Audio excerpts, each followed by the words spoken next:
What's crackin'? My name is Hans and for today's video guys, may try tayo. So dito guys, nagpa-craft ako dito ng dalawang Annihilator's Rune. Ayan guys, so dalawa.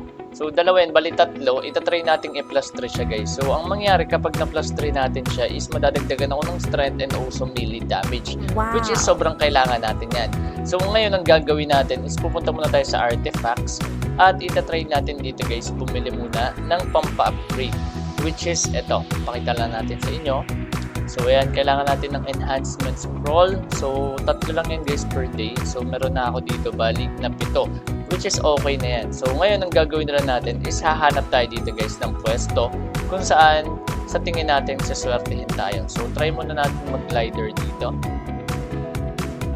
So chinek lang natin guys kung nakapang hover ako. So tatry natin mag-hover dito guys. So hover lang tayo dyan. And itatry na natin siya guys. Okay. So click lang natin etong pang-enhance. So back. At i-click natin to. So click natin dito guys is multiple. And piliin na natin to. So ang gagawin natin is 7.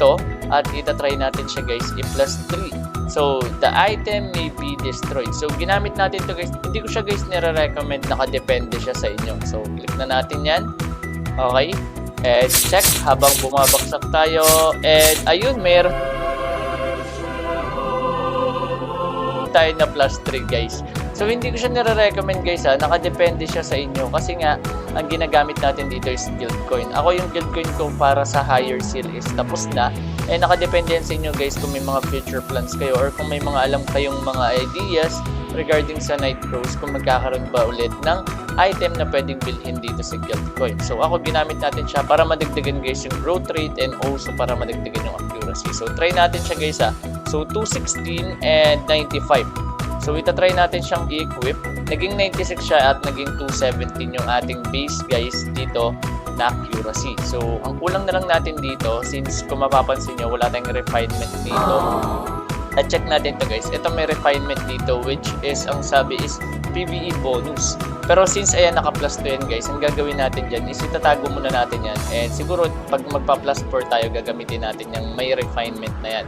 So for now, tago muna natin yung plus 2 natin. So ayun, kulang lang tayo dito guys ng onting attributes para dun sa na-plus natin. Pero syempre, nadagdagan tayo dito guys ng growth rate and also nadagdagan tayo dito accuracy and damage. So yun lang yung meron tayo for today's video. So try natin gumawa dito ng part 2 regarding sa ipa-plus 4 natin guys. Okay, so ngayon ipunin lang natin yon since free to play tayo. Paunti-unti lang dito guys yung progress natin. So maraming salamat guys sa panonood at sana nakatulong itong video na ito and God bless.